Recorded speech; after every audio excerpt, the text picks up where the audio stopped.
자, 본격적인 이야기에 앞서 하나 여쭤볼게요. 우리가 흔히 스트레스 받아 진짜 공황 올 것 같아 이렇게들 쉽게 말하잖아요. 그런데 진짜 공황장애 실체, 여러분은 얼마나 알고 계신가요? 이번 시간에는 복잡한 오해들은 싹 다 걷어내고 철저하게 데이터에 기반해서 이 질환의 진짜 얼굴을 파헤쳐보려고 합니다. 가장 먼저 이 병이 대체 뭔지 확실히 짚고 넘어갈 필요가 있습니다. 공황 발작이라는 건요, 그냥 기분이 좀 안 좋거나 답답한 정도가 절대 아니에요. 불과 몇 분 만에 말 그대로 순식간에 극심한 공포와 불쾌감이 폭발하듯 밀려오는 상태를 말합니다. 명백한 정신의학적 응급 상황이라는 거죠. 오늘 우리가 함께 따라가 볼 흐름은 대략 이렇습니다. 공황장애의 진짜 얼굴을 시작으로 전 세계와 국내 발생 현황을 보고 누가 가장 취약한지, 그리고 마지막으로 유전과 환경의 영향까지 순서대로 쭉 살펴볼게요. 그럼 첫 번째, 공황장애의 진짜 얼굴입니다. 환자들이 겪는 그 숨막히는 신체적 공포의 현실로 바로 들어가 보죠. 환자분들이 본인의 상태를 묘사할 때 자주 쓰는 표현이 하나 있는데요. 임박한 죽음에 대한 압도적인 공포 혹은 통제력을 완전히 잃어버릴 것 같은 느낌이라고 합니다. 와, 문장만 들어도 정말 소름이 돋지 않나요? 매일같이 이런 날 것 그대로의 공포와 싸워야 한다고 생각하면 그 무게가 얼마나 엄청날지 짐작조차 어렵습니다. 의학적인 진단 기준을 보면 이게 왜 그렇게 무서운지 확 와닿으실 겁니다. 가슴이 미친 듯이 뛰고 숨이 턱턱 막히고 가슴을 찌르는 듯한 통증에 어지럽고 덜덜 떨리기까지 하죠. 심지어 내가 지금 당장 죽을 수도 있겠구나 하는 극도의 공포감까지 덮치거든요. 이러니까 환자들이 심장마비인 줄 알고 응급실로 달려갈 수밖에 없는 겁니다. 여기서 우리가 꼭 짚고 넘어가야 할 핵심이 있어요. 공황장애는 절대로 개인의 멘탈이 약해서 혹은 성격에 문제가 있어서 생기는 게 아니라는 겁니다. 심장마비처럼 우리 몸이 진짜 비상사태라고 외치는 명백한 의학적 위기 상황입니다. 이것부터 철저히 인정해야 이 질환을 제대로 이해할 수 있습니다. 자, 그럼 두 번째 파트로 넘어가서요.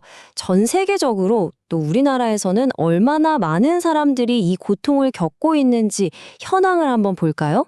글로벌 데이터를 먼저 보면요. 평생 동안 이 공황장애를 한 번이라도 겪을 확률이 최대 5%에 달합니다. 그러니까 20명 중에 1명은 살면서 최소 한 번은 이 압도적인 공포와 마주한다는 뜻이에요. 내 주변 혹은 나 자신에게도 언제든 일어날 수 있는 결코 남의 일이 아니라는 거죠. 그런데 여러분, 우리나라 통계를 보면 진짜 깜짝 놀라실 겁니다. 2021년 한 해 동안 공황장애로 병원 진료를 받은 분들이 무려 20만 명이 넘어요. 20만 명? 어지간한 중소도시 인구 전체가 1년 동안 숨막히는 공포와 싸우며 병원을 찾았다는 얘기입니다. 엄청난 숫자죠? 흐름을 보면 상황이 더 심각한데요. 불과 5년 전인 2017년과 비교했을 때 환자 수가 44.5%나 폭증했습니다.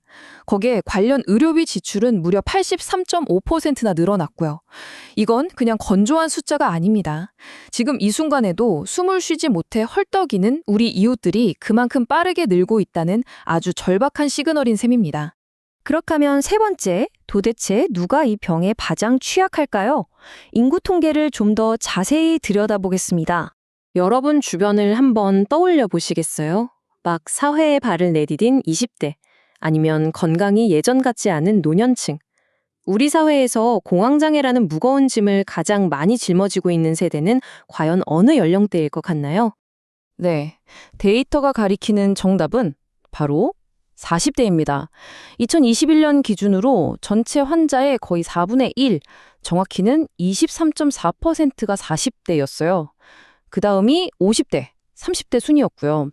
한창 직장과 가정에서 가장 많은 짐을 지고 있는 우리 사회의 든든한 허리 역할인 중장년층이 사실은 가장 크게 무너지고 있었다는 겁니다. 성별로 나눠보면 어떨까요? 2021년 기준으로 여성 환자가 약 11만 명, 남성이 약 8만 9천 명으로 여성이 확연하게 더 많습니다. 이건 우리나라만의 현상은 아니고요. 전 세계적으로도 여성이 남성보다 1.6배에서 2배가량 발병률이 높게 나타나는 명확한 추세입니다. 대체 왜 유독 40대에서 이런 현상이 두드러질까요? 전문가이신 박재섭 교수의 이야기를 들어보면 단번에 이해가 가실 겁니다. 40대라는 시기가 워낙 사회적, 경제적 스트레스가 최고조에 달하는 때잖아요. 그런데 다들 이 정도는 참아야지 하면서 버티고 버티다가 결국 병을 아주 푹 키운 뒤에야 뒤늦게 병원 문을 두드리기 때문이라는 겁니다. 참 안타까운 현실이죠. 이제 마지막 4번째입니다. 이런 사회적인 요인을 넘어서 우리 몸속 깊은 곳에 있는 생물학적 뿌리를 한번 파헤쳐 보겠습니다. 40%. 저는 이 숫자를 보고 정말 머리를 한 대 맞은 것 같았어요. 부모님이나 형제 자매처럼 1차 친족 중에 공황장애 환자가 있다면 나에게 이 병이 생길 위험이 자그마치 40%나 높아진다는 겁니다. 이건 역설적으로 환자분들에게 아주 큰 위안이 되는 데이터입니다. 내가 멘탈 관리를 못해서 병에 걸렸나? 하고 자책할 필요가 전혀 없다는 확실한 증거니까요.